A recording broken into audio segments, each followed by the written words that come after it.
to the Cinementalists. Noun, plural. Definition, those whose love for movies runs so deep, they can't help but do a podcast about them. Hosted by Colton Robertson and Joseph George.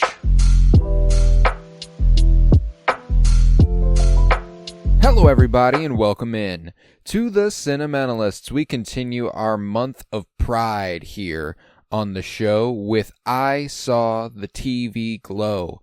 I'm very excited to cover this today. I actually got in my second and third viewings of it last night, which is a rare one for me. It was released on May 17th, 2024, and it was written and directed by Jane Schoenbrunn. I am Colton Robertson. I'm joined by Joseph George. What's up, homie?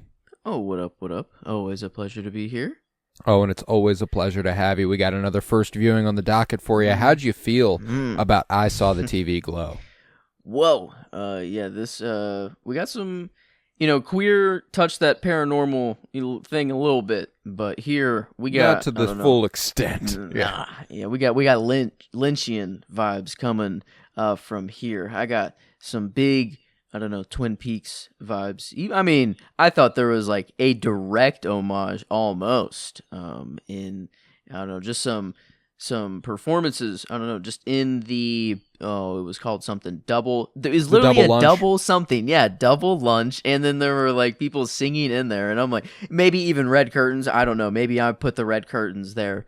Right. But I don't know. I mean, the amount of vibes that place oozes, as it when we watch The Return, you'll be like, "Oh my fucking god!" Like, man. Way more. Wow, way more. So, I guess sorry to start it out so much Twin Peaks. Oh, it's okay. It's okay. It's always for the okay people to out talk of the about know. Twin Peaks. But yeah, everyone should know Twin Peaks. I feel like because there was, it felt like there was something here that it felt like they were trying to pay. There's a lot of Lynch. There's a lot of Lynch in it. There's a shot of the ice cream truck that's got smoke billowing out of it. It's almost a direct homage to Lost Highway, a Lynch movie where a cabin is set on fire and you watch the smoke just drift away. I mean, like it's a very similar shot, very different color palettes, of course, but I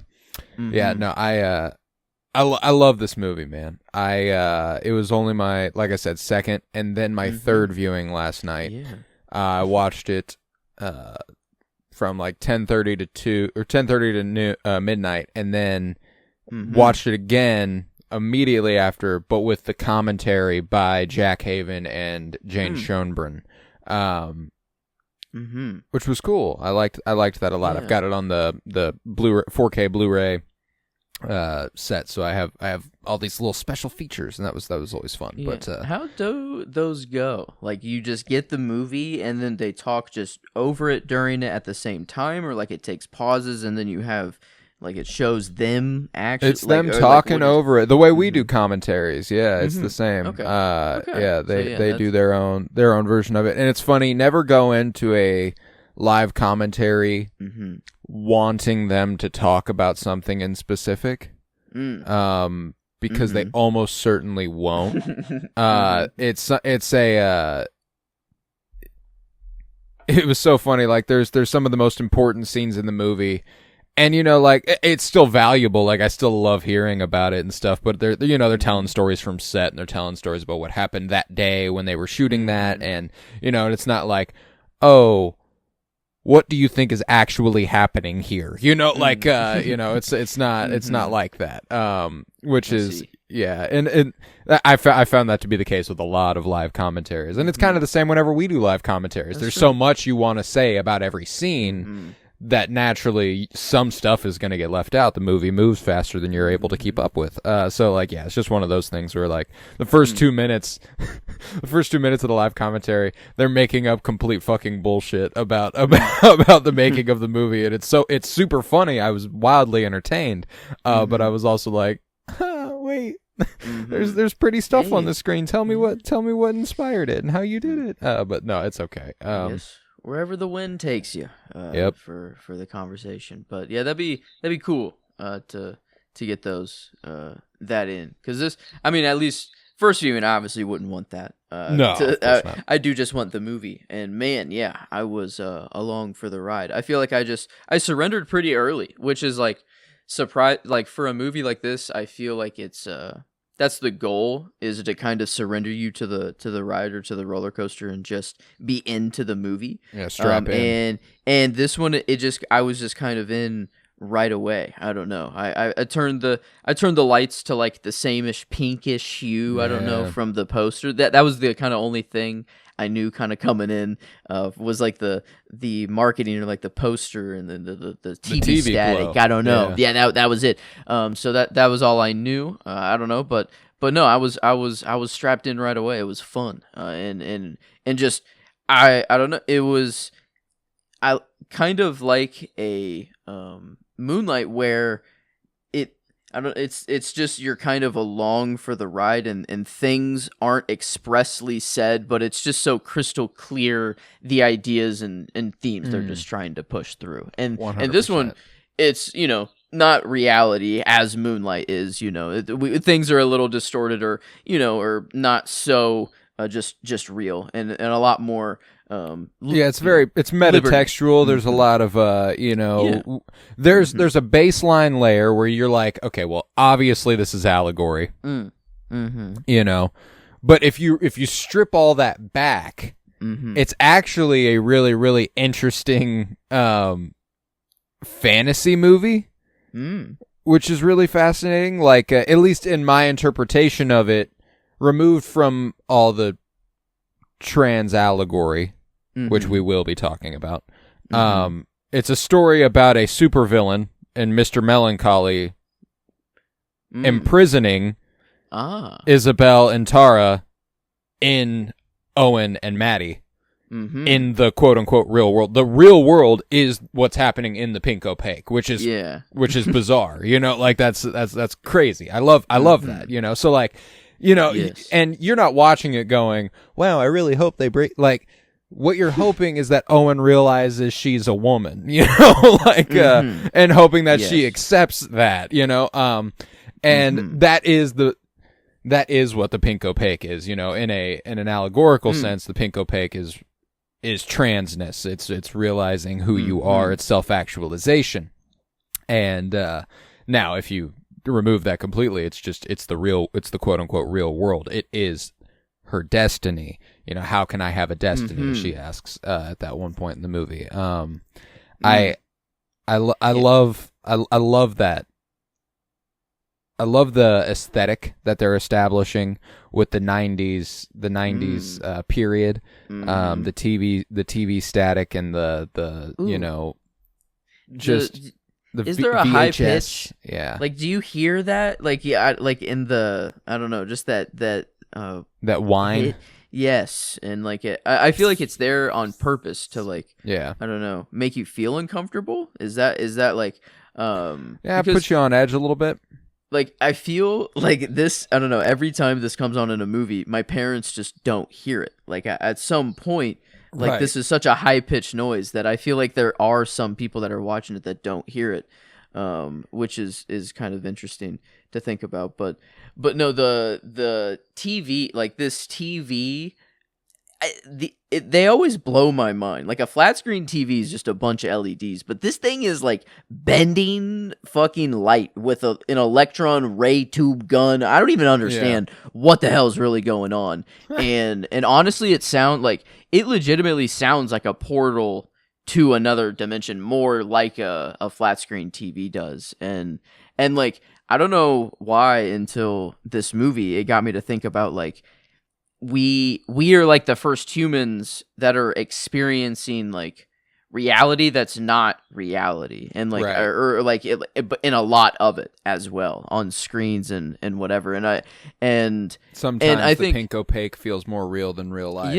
Yeah. And I think in this movie it's more like the Pink Opaque or media. It's more of like that's what they can both talk about, and they feel the most real, or they feel the most themselves through this media, and no one else will understand it but them. It's their life and everything, and whether it's the Pink Opaque is the real world or whatever, I think it's just like it's their real world. It's just that the world they live in isn't allowing them it's to their truth. express Yeah, themselves. it's their truth. I'm with you 100%. I think that they only get to be unapologetically completely them when they're together on from 10:30 to 11 p.m. on Saturday night. You know what I'm saying?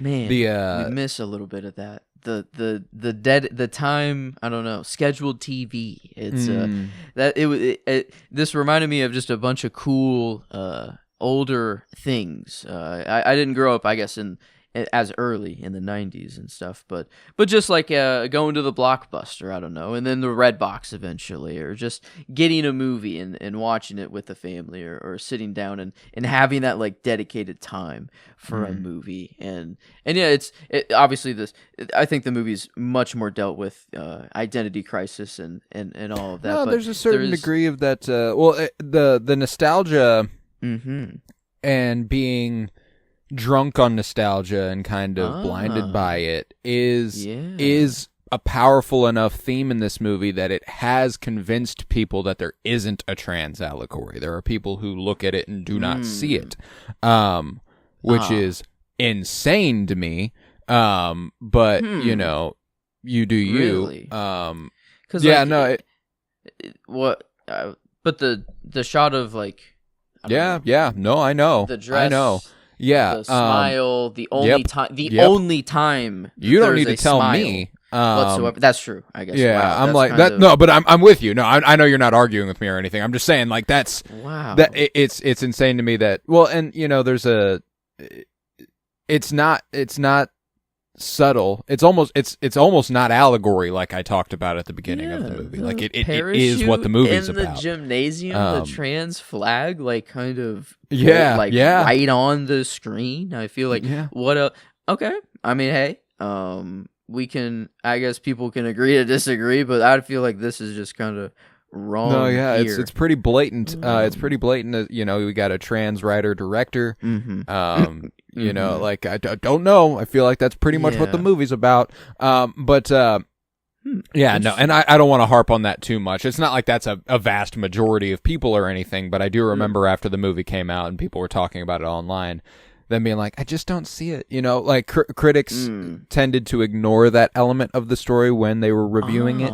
Like major outlets tended to ignore that element of the story when they were reviewing it, and I think it is why ultimately this kind of got shut out of, you know, any... I mean, it's also a genre film, which is hard to break into awards season with. But there's elements of this movie that I think were, like, best original song should have been I Saw the TV Glow by Sloppy Jane and Phoebe Bridgers.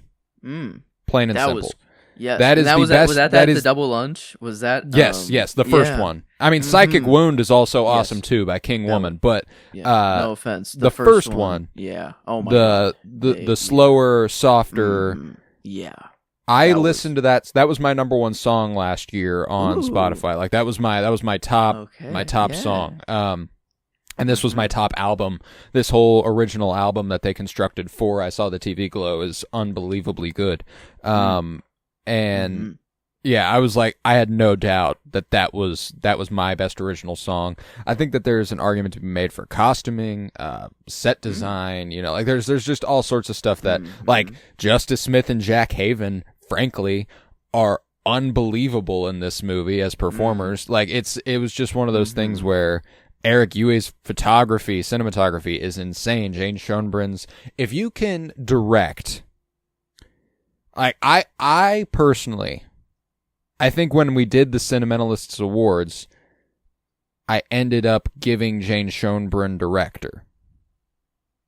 And that's because if you can make a movie about dysphoria, gender dysphoria, that feels like dysphoria, you're achieving something unbelievable. You know, like if as I'm watching it, I know what's happening.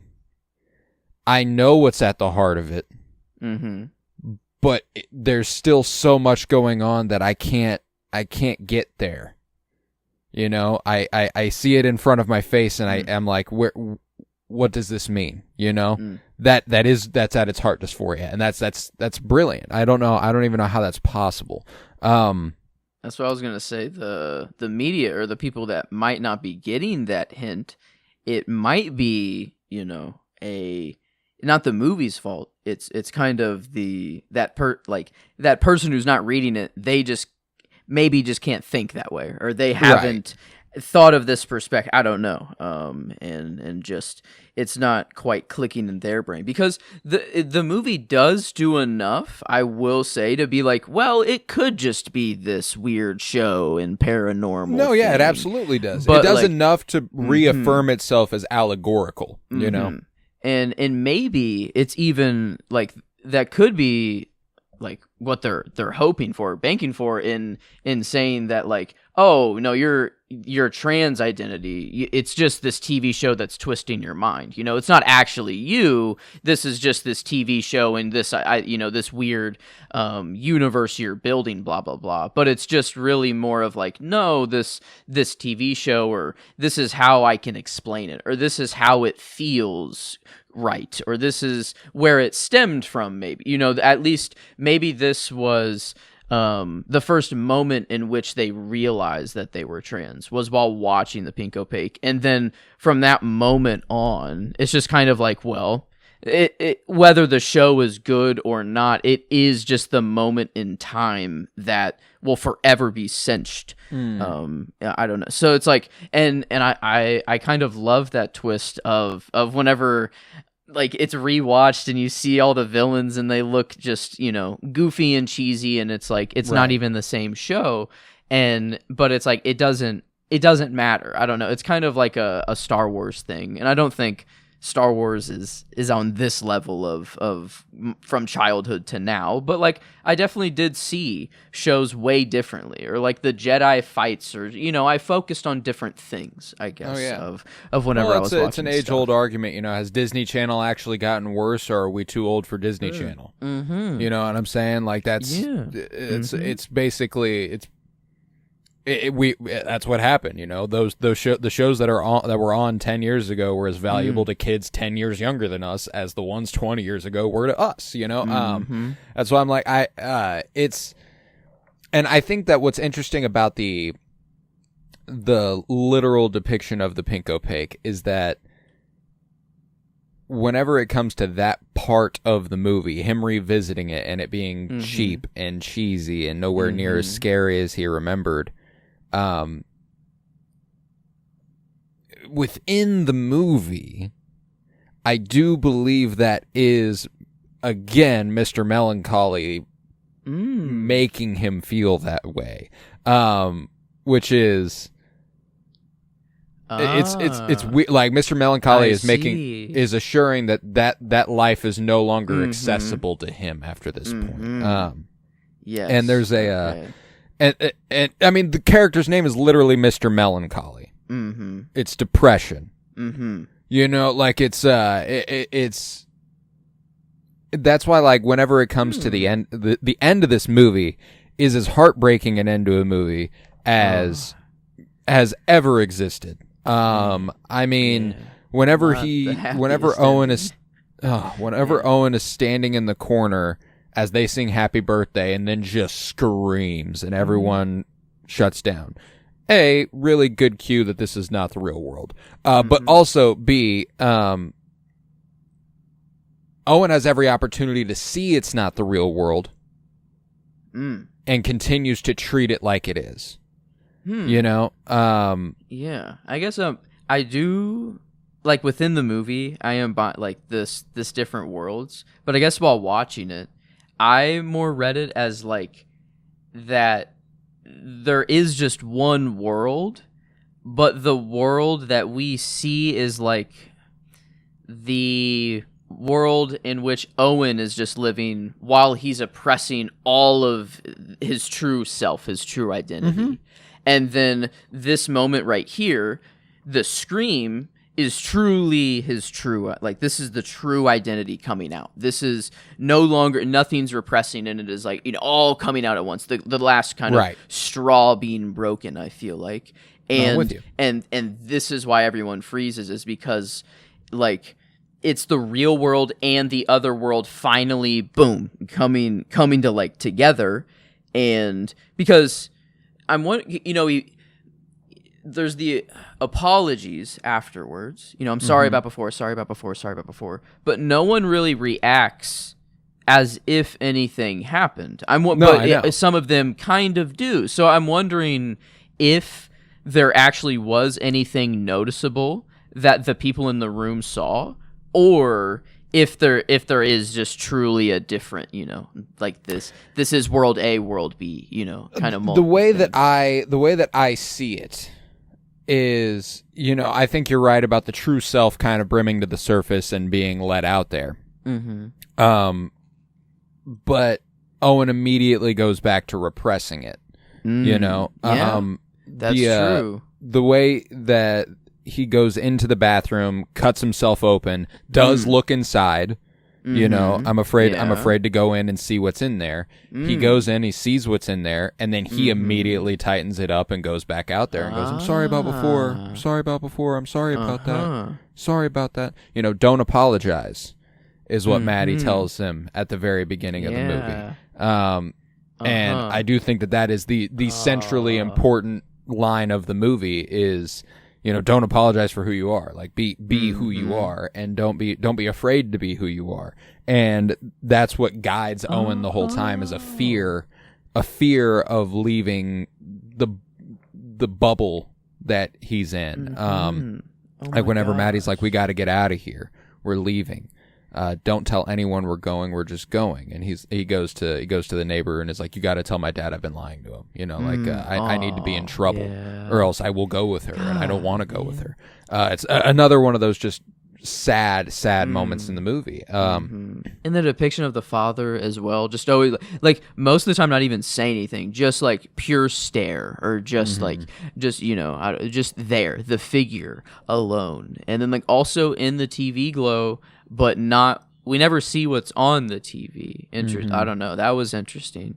And so it's crazy how, I don't know, talking about it in just right now. I mean, I'm very fresh off. I feel like a lot of things are just coming together. It's a tough, like, I remember the first time I watched this being like, I would love to do a podcast about this, but I don't know that I'll be able to. It's a tough one. It's a tough one to talk about. There's a lot here, which is why I ended up watching it twice last night, and one of them was with insights from the director themselves. Yeah, it's very nice having you here. I won't lie, because I at first the TV show part I thought was more of like a distraction from the trans part of the movie. And then that's why I kind of thought it was perfect that people were like, oh no, there isn't anything trans about the movie. This is just this paranormal kind of TV show. Because I thought maybe that's what they were trying to prove, is that there could be enough there, sort of thing. But because I thought that in, I guess, fake world, Owen and Maddie, they're not themselves in that world, and they just haven't quite gotten there to accept it. And the ritual, or kind of burying yourself or suffocating alive, I feel like the longer they stay in that world and lie to themselves and, keep those feelings in, the more and more like you're suffocating yourself. And that's, I didn't of like Owen getting more and more like sickly, or like, I thought it was just like, yeah, he's kind of, I don't know. Well, he's just not. It's 20 years later, and nobody else there is aged. Oh my god! The interesting part, whenever this is another one of my just theories about the movie. Oh, I think we experience it in real time. I think I think Owen's life moves as fast as this movie. Oh my! I don't think that there's actual time jumps. I don't think that there's I don't think whenever they cut to 8 years later and then 20 years later, that is how Owen experienced it. Doesn't his dad doesn't he get old? I feel like there's a shot of him being old. His dad's bald. His dad, and this is a separate, I mean, not really a theory, but just an interesting looming idea, is that I think his dad might be Mr. Melancholy. Oh.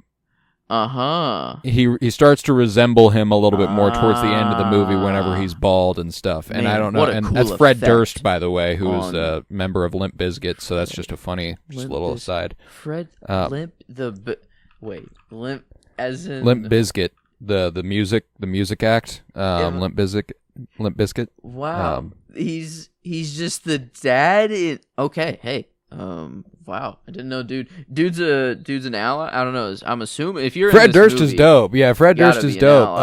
To be involved in this movie, you would think so. I mean, crazy that people don't think that there is any. I mean, if you just look into who is making the movie and who is in the movie, yeah, I mean it's enough. Well, and that's the thing though, is that like I think that like we said at the top, there is just enough that if and again, I do think that's a really interesting meta text to be like, if you want to ignore it, you can. You know, if I ignore it or if I don't think about it, it's not there. It can't hurt me. Like the drain lords or whatever.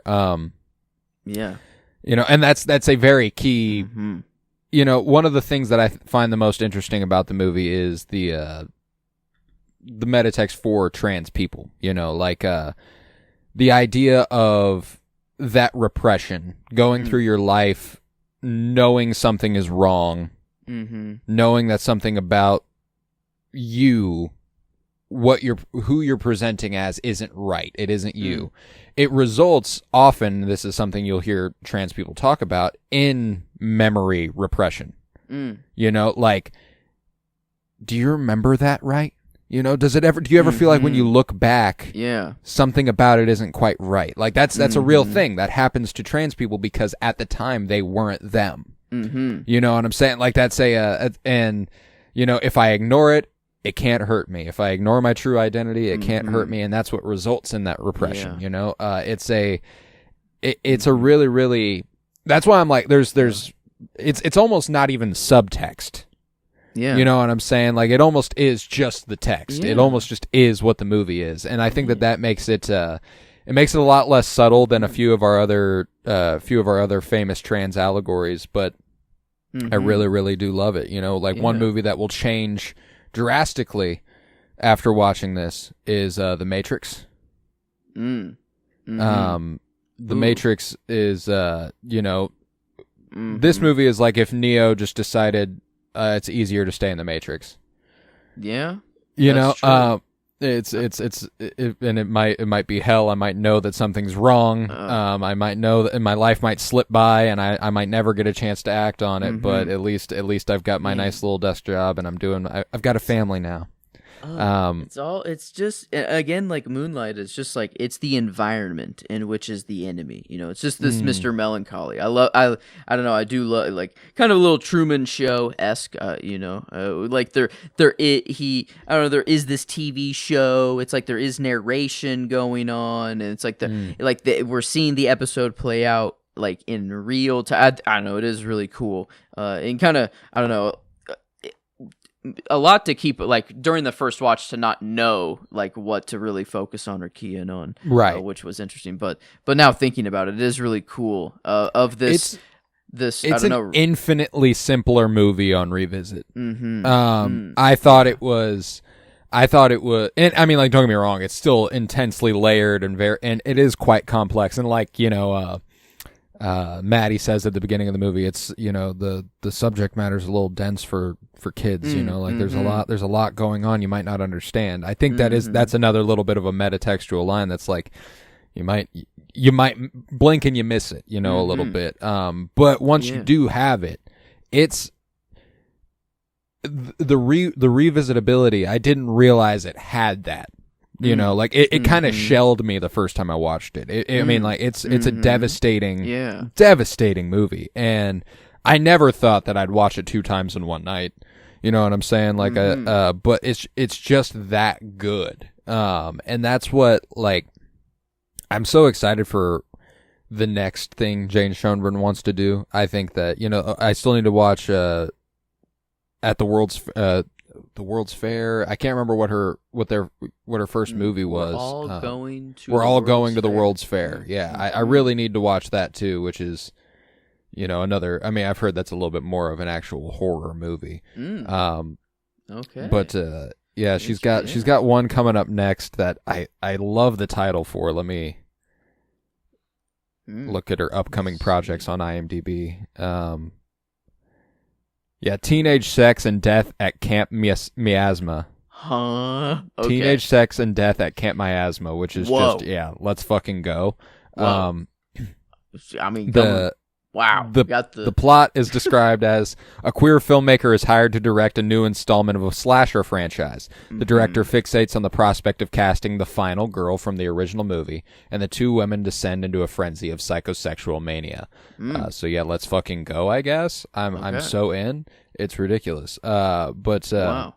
Yeah. I don't know, the reception of this one seems interesting. It seems very just review bombed in honesty, because there are some really good reviews, and people are, I don't know, the people that seem to understand the true message of the movie. I don't want to say like, oh, if you don't see this, blah blah blah, I don't know, I'm better than you, but I get the movie. But it's like, this is, I feel like it's perfectly playing into this meta kind of vein, whether it was the purpose or not. It's like this repression, or like forced repression, that you not facing your identity. It's like this double-edged sword. The more you don't face your identity, the more that reality you want to base yourself in a different reality, because the second you jump into reality, or like you say, like, hey, do you like boys? Do you like girls? You have to think of yourself. You have to think of your actual answer, like your actual self in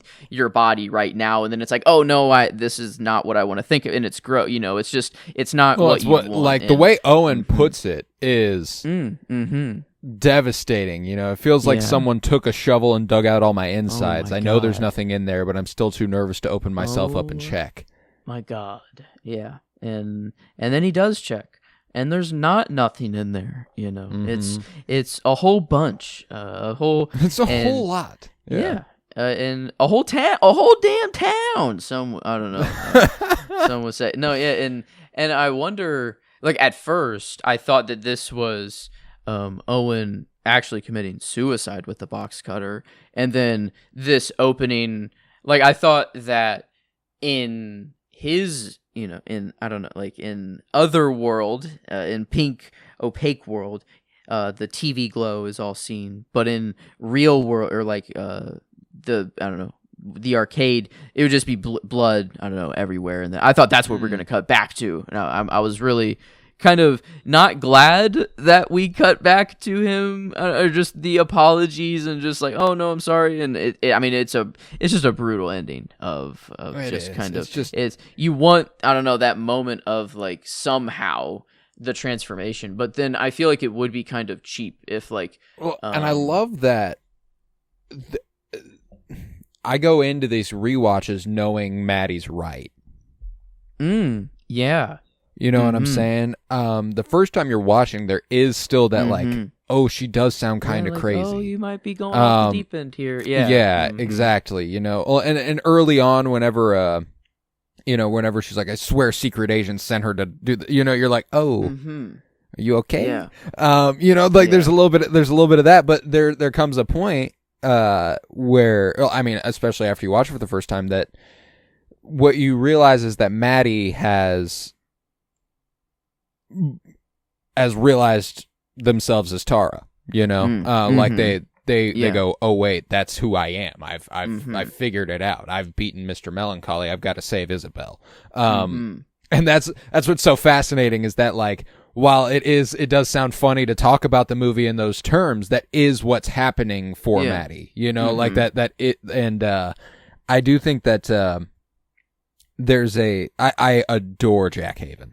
I mean, they are so goddamn good as Maddie. There's the scene in the blow up observatory is one of the best fucking things I've ever watched. Like one of those things where both Jane Schoenbrunn and Jack Haven on the commentary were like, yeah, don't know that I'll ever be able to be as proud of something I ever do as this, that scene was, I don't know. A brilliant monologue that is just the emotional crux of the film, where we're getting just an unbelievable performance from Jack Haven, unbelievable imagery, unbelievable direction. Whenever Maddie like falls to her knees and starts crawling towards. There's just this electricity about it that's like, and then she delivers that line where she goes, in an industrial freezer, and she's like almost throwing the words up. Yeah. It's oh my God, I love it. There's just something. Oh, I love it. That's why, like, I still wonder if this different world, like reality versus not, if it's more of like that these two have actually made their reality this TV show. Like, it is truly just a TV show, but to them, it is their reality. It represents who they are in a way. Yeah, because the real world, like, their body isn't true. Everyone's telling them that, it should be true. Everything in reality, as in everyone else, is false, or it's not. I don't know. It's not right. But this is the one Isn't thing. that a show for girls? Exactly. And so I feel like it's the one thing that, while in this doomsday kind of reality, false reality, it's the one time where even in this wrong body, they feel right, because, Owen sees Isabel and sees that's me. And then, but Maddie, and then even says, like, Tara's so badass. She's hot. Yeah, and like so hot and doesn't take shit from anybody. And it's like, I feel like that is just their ultimate of like, that's who I am. That's who I want to be. And so it's like there could be this other world, but I think it is because the main characters it is their reality for sure that there are two different worlds. But I feel like it is because of the actual real world that forced that reality switch on them, if that makes sense. Right. Absolutely. Absolutely. Yeah, no, I'm with you. And that's why I'm like, it works in a literal sense and it works in an allegorical sense. Like, I don't think that there's a way to read this film. Like, you can read it as, oh, the pink opaque is the real reality, or oh, it's just allegory, and both work. Like both are correct. I think that's what's really, really impressive about it, is the way to walk that line and pull that off successfully is really incredible. I think that what's Justice Smith in the role of Owen is oh my God, like, so good. There's just a sadness oozing off of him that just it's how do you get unbelievable there? Like, I mean, I don't know. I mean, like, it's crazy is like, because all I'm coming into this movie knowing them from before is Detective Pikachu, and Detective Pikachu. Yeah, I've got Dungeons and Dragons Honor Amongst Thieves under my belt too. There we go. So it's like, and not to hate on Detective Pikachu, but it's like it's a lot more fun of a movie. I don't know. But then just like I don't know, to just get in this mode is crazy. So I mean, performance and I almost gave character to Maddie or Tara. It's like, who, what name is actually? Well, and that's why, like, I almost feel bad that we've been using he/him pronouns for Owen a little bit, because it's so clear that that's not how Owen feels. But I do think it's a point of the movie that he never transcends that barrier. Like he never chooses to go beyond that, or sees himself beyond that. Yeah, and it could be because of Mr. Melancholy and the pink opaque and everything's going to plan, or it's just like you even said that his father might be Mr. Melancholy, and I think it's true. It's his father is the real world. Everything at large kind of is. Right. Everything keeping him from not actually realizing that he's Isabel, or maybe not Isabel, but not just letting himself realize it. Like there's because that's I think the heart of this movie, and the true heartbreak isn't that he never realizes it, it's that he does and doesn't do anything about it. It's that he knows something is wrong, he knows something isn't right, and he goes, but if I ignore it, it's not gonna hurt me, and that's just not true. And it's devastating. There's like the 20 years that pass in a blur, in a blink. just like that. I have a family now, like all of that. Like, it's just, And there's some real great black comedy there where the TV is getting delivered as an LG, which has the phrase "life's good" on it, which is funny.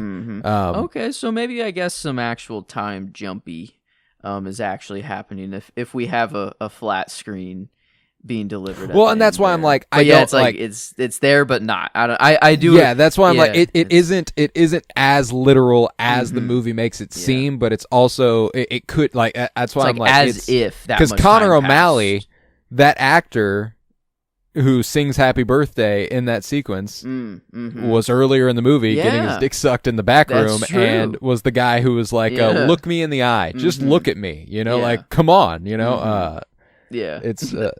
Yeah, I mean that actor, by the way. Yeah, I mean, fucking hysterical. I love Connor O'Malley. Yeah, like I don't know, getting caught and being like surprised at first, but then just having to laugh it off because, or like I don't know, just it. Oh man, I know that was Connor O'Malley's so goddamn funny. But man, it's I don't know. The more I'm talking about it, the more. Like I forgot even the whole young Owen, just Ian the whole Foreman. Part of just the growing up, seeing Maddie, sitting in the hallway with the episode guy and being like, "Oh my God, is that an angel?" Or just basically like, "This is the only other person on planet Earth that could understand, what anything I'm talking about," and then like even the school being I don't know, like it was election day or something like that. And then Owen was in the room, and then like you have to vote for the saxophone again. Is that right? Am I remembering that right? The saxophone man. The saxophone that's Bill Clinton. Man. Oh, that's what Bill Clinton went by. That's like his.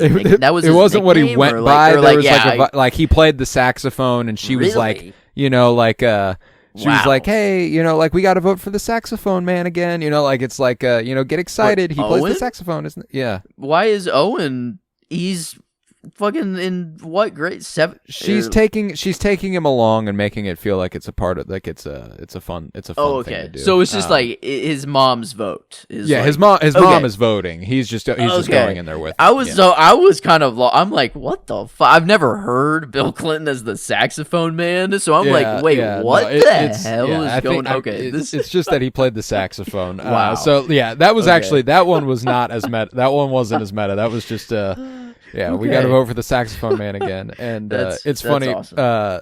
Jane Schoenbrender in that part of the commentary was like, it's funny, her girlfriend said that there was like one of the key flaws in the movie was that that wouldn't actually say Bill Clinton, it would say William Jefferson Clinton because that's his name, and Jane no was one kind of knows like, him like that. Yeah, I know, and Jane was like, I've always thought that was she was like, she always gives me shit for it, but I know it's all in good fun. Blah. Yeah, that's funny. We have a literal face on the moon in this movie. Right. I feel like that's okay to change to Bill Clinton. The period accuracy there. What the fuck? Did they say how that effect was done with not on the actual, but like whenever he realized himself or Mr. Melancholy came into like the real world and like it was like going back and forth on his face, like it was that's mostly VFX there. Man, that was so it's scary too. It was trippy. That sort of weird voice that's coming off of it also. It's a I really really love that part of the movie, and it's one of those just one of the more disturbing images in the movie too is whenever they're like force feeding Isabel the poison and she like starts to throw it up and all that stuff. Let my poison do its work. Yeah, there's a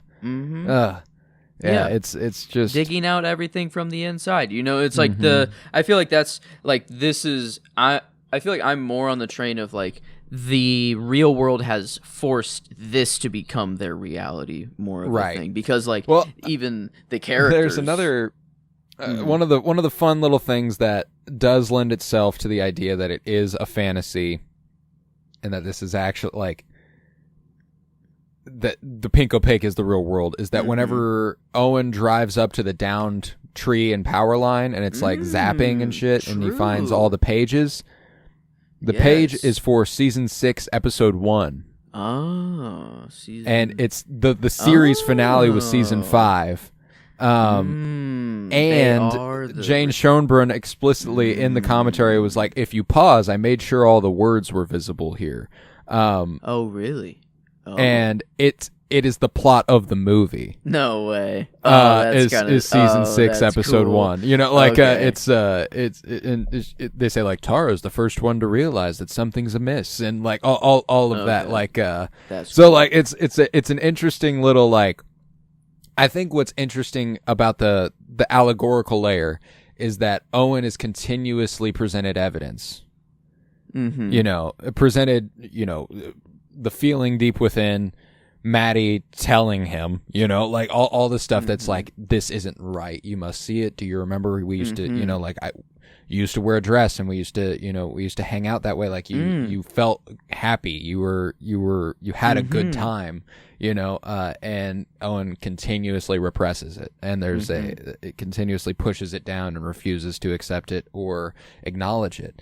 And it's one of those devastating, I mean, the devastating part of the movie. Man, yeah, and I feel, I don't know how much the parents have like to play into this. Like the mother just dying early. It feels like the mother was the only one that actually. Also played by Danielle Deadweiler, who is fucking incredible. Absolutely love that actress. Did you watch last year the Die Hard ripoff with Taron Egerton at the airport, Jason Bateman? No, is it the piano lesson? Maybe. No, but that was also something she was in last year. It's the what's it called? Carry On. See if I know anything.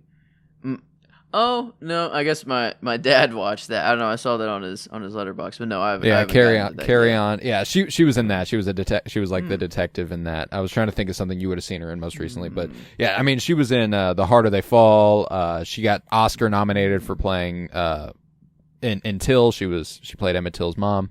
In The Watchmen. Yeah, she's very, very talented actress, and to have her even in a smaller capacity, and I Saw the TV Glow is really, really affecting. One of the toughest things about the mom's character is, yes, of course she passes away and exits Owen's life early, which is just devastating. I think that there's an element to that further prevents Owen from ever realizing. Yeah. And I say realizing in the sense that like bringing to life his true self, her true self. Because I think that there's something super devastating and a reason that a lot of people, I mean, come out is so that their family knows all of them. You know, Owen's mom dies and never gets to see Isabel. You know, never gets to know Isabel, the person at Owen's core.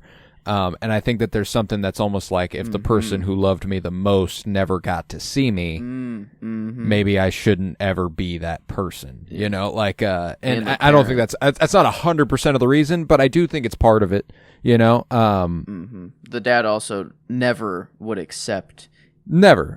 Any reason at all, you know. I feel like, you know, so it's like, and even if coming out shouldn't really be to appease others anyways, but it always seems like it is, you know, it seems like it is like a, at least up until that moment, you're appeasing others. And then the coming out moment is like a letting everyone know of just who that's for you, you know, it's for you, you know, there's a,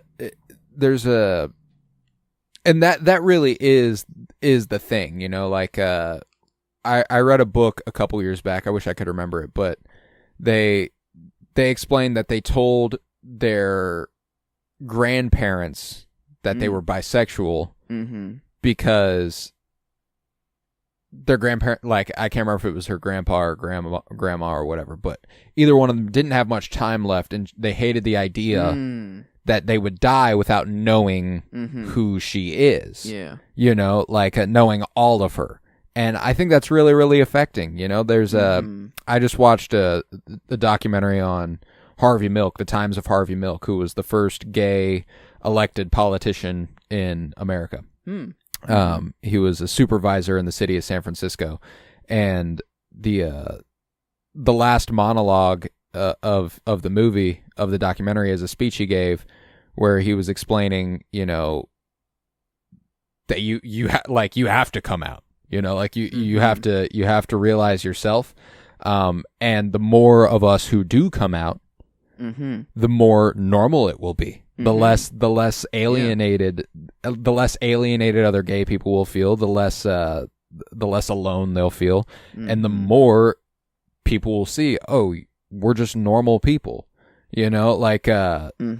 Yeah, it's like if the world wasn't the way it is, then Owen at age, whatever.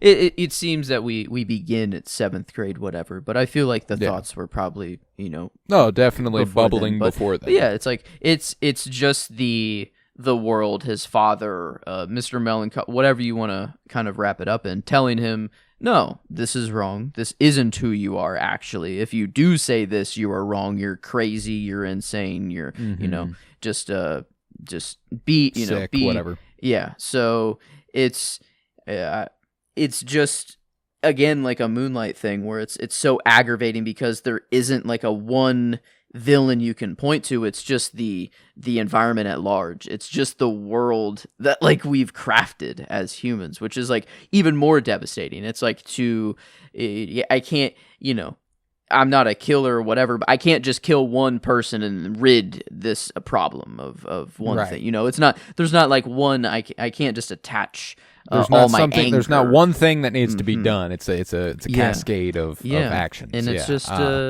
it'd be nice if there was a sudden awakening of sorts, but it feels like it is just a thing that has to happen over time. And yeah, the only way is to make it more comfortable or more easier to come out. And I feel like the only way to do that is, sadly, people dying. The old way is just going. In science, they say science progresses one death at a time. For people that are just working their whole life that want to hold on to this their thing, even if they know it's truly wrong. But I think here it's kind of the same thing. It's like you grow up, your parents telling you, no, being gay is wrong, or it's man, woman, whatever. That's it. And you want to, I don't know, you feel like, even though your parents are wrong, you're the next generation. It's like you don't want to think that your parents were so twisted, or I don't know. It's like this weird. You want to hold on to these wrong thoughts a little bit for whatever reason, but I don't know. Yeah, I feel it's I don't know, crazy that still to me that people couldn't pick up on the trans themes throughout, and I think it is this beautiful, I don't know, I think it plays perfectly into what the movie is trying to do, which is just kind of awesome.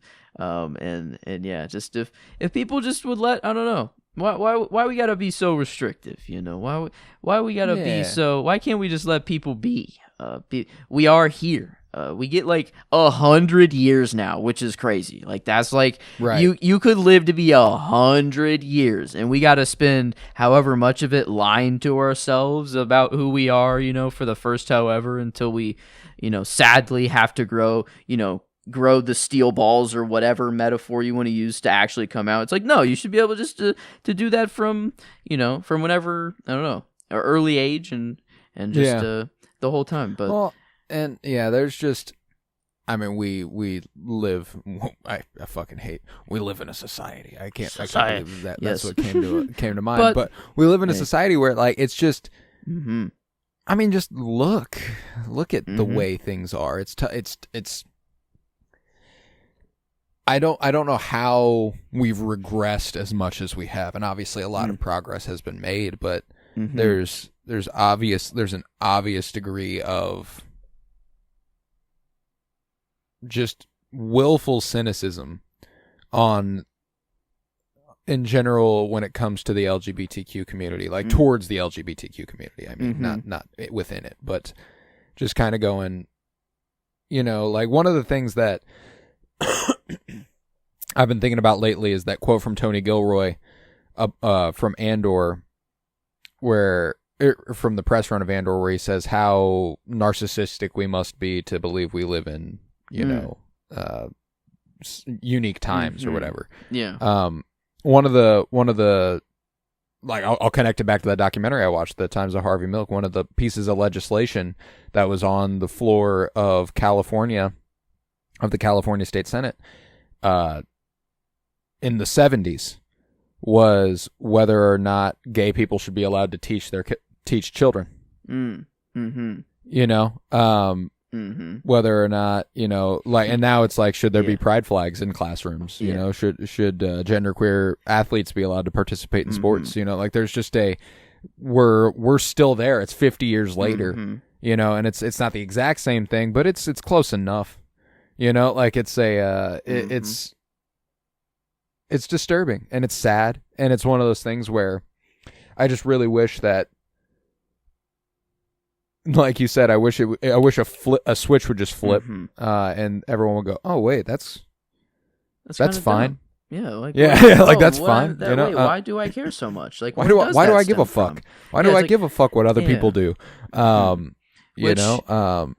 I feel like even you can exist to disagree with, maybe yourself. You can't think of it yourself, but it's like, what gives you the power or right to say that someone else is wrong, or like that what someone else does with their life is affecting you so much that you can't live? It's like, and even it's like you said there, when it comes to religion, your religion prevents you from doing that. It doesn't give you the right to prevent others from doing that. Kind of crazy that trans people, or take Owen in this movie, they can't be who they want to be because of the world. So imagine living every day just trapped in hell because you can't be who you want to be, but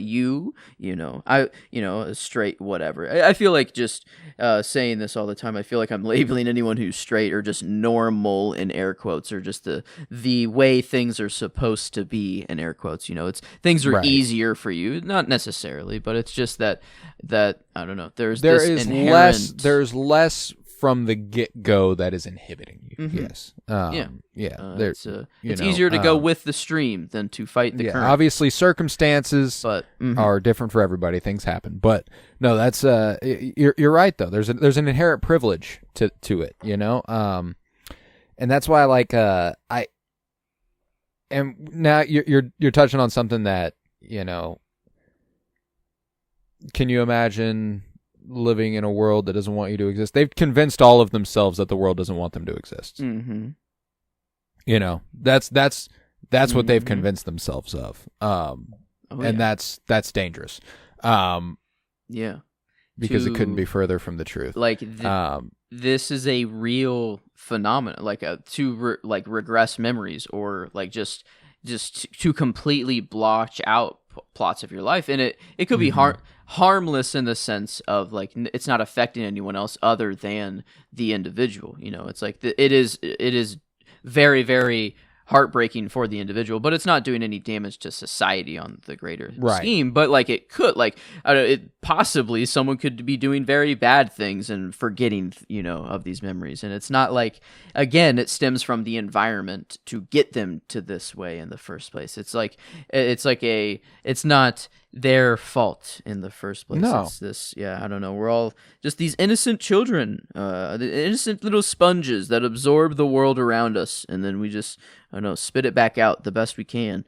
But yeah, it sucks whenever, I don't know, you can't spit out what you want to spit out, and that's right.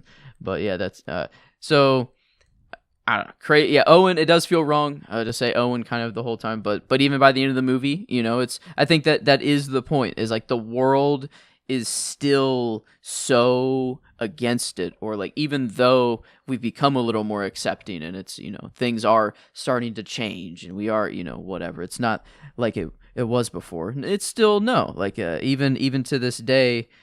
it's still easier sometimes, easier in air quotes, to keep those memories repressed or keep those feelings in and not to show them. But man, I don't know.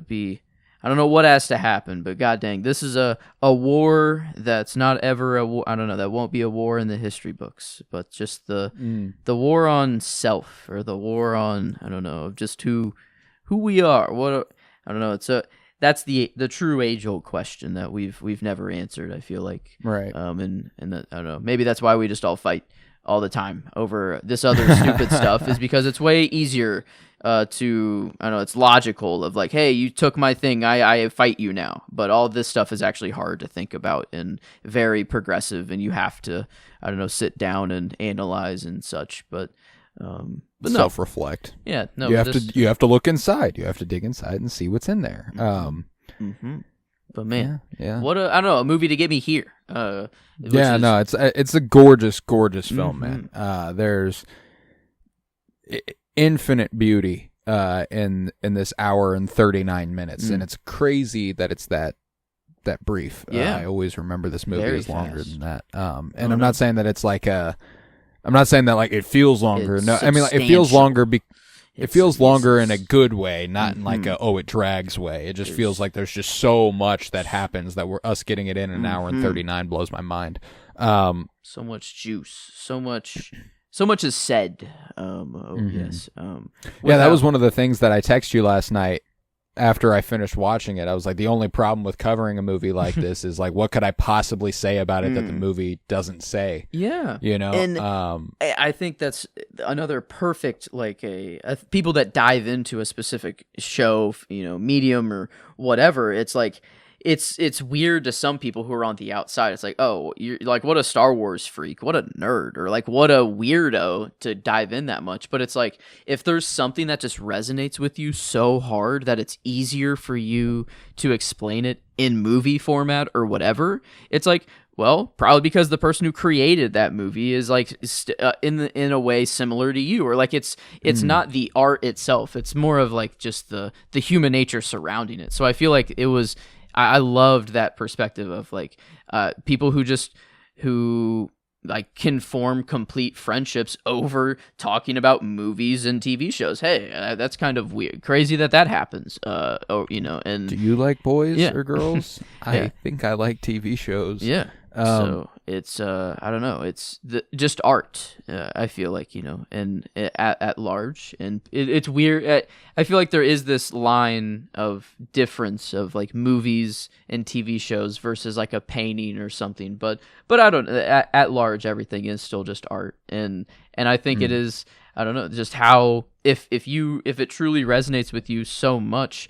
That it's easier for you to make just a metaphor, or like me to explain something to you in movie format versus reality. I feel like that's just as valid, as anything else. The feelings are still there, I think, is what I'm trying to say. Is that like, even if it's fantasy, whatever, it still gets you to feel those true feelings. Those are still your true thoughts, your true feelings and emotions. But yeah, I don't know, this a lot of different perspectives in this movie, a lot of different lenses you can view it through, and I think that's, I don't know, kind of just a trans thing at large too. It's every battle is very, very different. That even if the community is all together, one large community, every battle is very individual. But yeah, I don't know. Still, man, how that's not picked up on, kind of wild. Did we watch the same movie? I don't know. But yeah, right. I don't know. I think we're there, at least. There's a certain beauty in that, though, that we can all watch the same movie and get completely different things out of it. But very meta. But yeah, regardless, I don't think I have much else to say on I Saw the TV Glow. I'm glad we finally covered it. It's been one that I watched it almost a year ago to the day for the first time. It was June 15th, according to the Letterboxd. So it was just wow, right around a year ago that I watched it, okay. and man, it's sat with me ever since. So I'm so glad I got to revisit it and fall in love with it again, because I this will not be the last time I watch this movie. I can promise you that. That's true. I adored it. I adored it, and it's God. I'm gonna give one last shout out to Jack Haven, because there's something about them that's just kind of like made for the movie, for the movies. I love seeing them on screen. Just perfect up there. It's unbelievable. So. Oh my god, Kristen Stewart in oh my god. Love Lies Bleeding? Yes, thank you. Kind of a little similar vibes there. The hair, I feel like. The hair does something there. But no, yeah, I don't know. There was a lot of just the character. Yeah, you're right. Like a character design. I feel like most. Oh yeah. Most.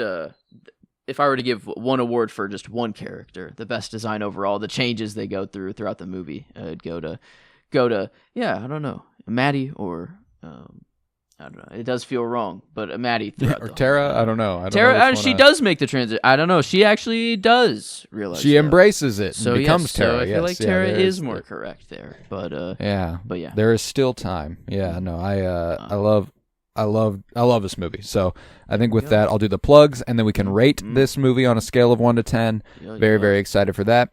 We are going to be rounding out our Pride Month coverage next Friday with The Handmaiden. We're heading back to the Sapphic film over there. Very, very excited there. Directed by Park Chan-wook. It's a very, very good movie. I cannot wait to revisit it. It's probably one that I watched also pretty close to a year ago. So I'm excited to see that again for the second time. We got that next Friday. We are currently doing Fire Pod with Me, a Twin Peaks podcast every Monday. We are in the throes of season 2, and the show is as popular as it's ever been. So you should keep on tuning in and check it out. If you've ever watched Twin Peaks, it's there for you. If you've never watched Twin Peaks, you ought to watch it, and then it's there for you. So go ahead and check that out. We've got Geek with Me going on. We do intend on doing a Pride Month special episode, which will include us doing a draft for Star Wars stuff in the colors of the Pride flag, which is going to be very, very exciting. It's going to be a lot of fun. I can't wait to do that. Let's see. I think that's that. So yeah, just come on back next week for The Handmaiden, and then we'll be digging into another franchise after that, and I'll announce that next week on the Handmaiden episode. But yeah, so come on back for The Handmaiden next week, and leave a 5-star rate and review, and download wherever you might be listening. You can find us on YouTube, The Cinementalists. Look us up, subscribe, like, all that good stuff. And yeah, you should also subscribe to my Substack. Just look up Colton Robertson over there. I'm writing movie reviews. I want to be on the Kansas City Film Critics Circle, and what that requires is me getting a lot of eyes on my work. So go ahead and check that out. This did win the Tom Poe Award for Best LGBTQ movie at the Kansas City Film Critics Circle Awards, and was nominated for Best Film Period at the Kansas City Film Critics Circle Awards. So yeah, my city know what's up. But we recognize. Yeah, let's rate this thing. How are we feeling on a scale of 1 to 10? Let's see. Well, I know. Is it quite a Portrait of a Lady on Fire or a Moonlight? I don't know. The 10, there is some hesitation, but I know I'm at least above a queer, which that sounds weird out of context to say I'm just above. You're on top. You're on top of queer, huh? You're on top of queer. I guess I'm above a queer, and that's how it makes me feel. Yeah, no. So I'm in like 9.5, 9.75. It's such a. I don't know. I feel like maybe this is why I will love to watch Lynch movies. I still haven't gotten there, but I love a movie that can just give this energy off of unease, but comfort at the same time. It's like this weird balance of keeping me in the movie by making me feel uncomfortable, and then to just have the message this movie does. Is I don't know, very, very unique. Don't apologize. Yeah. So yeah. I'm very, very high on it. I believe the 9.5 I felt like was where my gut kind of took me here. All right. I'm gonna take it to the ceiling. I'm going 10. I'm going 10. It's gonna be my third 10 of the month. I love it that much. I do think it's I think it's as good looking as any movie we've covered. Period. I think that it's brilliantly written. Like I said, if you can make a movie about dysphoria that feels dysphoric, you've really, really accomplished something special. I think that the performances are unbelievable. there's a magnetic energy about it that, like you said, it keeps you in because of how uneasy you are. But I mean, the movie ended before I even, I was 21, and then like a blink of an eye, it just went away. I can't remember exactly the line she says, but yeah, it's it just moves. It moves, and it gets it. By the time it's over, you're like, holy shit, it's already over. Yeah, this whole monologue, I'm going to read it real quick. Time wasn't right. It was moving too fast. And then I was 19, and then I was 20. I felt like one of those dolls asleep in the supermarket, stuffed. And then I was 21, like chapters skipped over on a DVD. I told myself, this isn't normal. This isn't normal. This isn't how life is supposed to feel. It's just, goddamn, fucking goddamn, brilliant, just perfect stuff. And that's why I'm giving it a 10. It's just that good of a movie. I like that. Well, I guess it averages it out to a 9.75, which I mean, Beautiful. It does. Yeah, I guess it puts it right up there. It is much closer to The Moonlight and Portrait of a Lady on Fire, for me. And yeah, maybe agree. I feel like it will only get better, which isn't like this is one that can only enhance. The more I notice, it will get better. It will. I can promise you that. It's hard for a movie to. Oh I man, don't know. it's a great fucking movie, man. I'm so glad we got this under the belt, and I'm so glad we discussed it here today. But I think with that we can conclude this episode of the Cinementalists. We will be back next week with The Handmaiden to finish off Pride Month, and I can't wait. So yeah, thank you to everyone for being here. Shout out to all my trans homies. I love you, and thank you for being you. I'm proud of you. True. You worked hard to get here, clearly, and I'm glad you've done the work. I'm glad you've done it because you deserve the happiness that you've earned.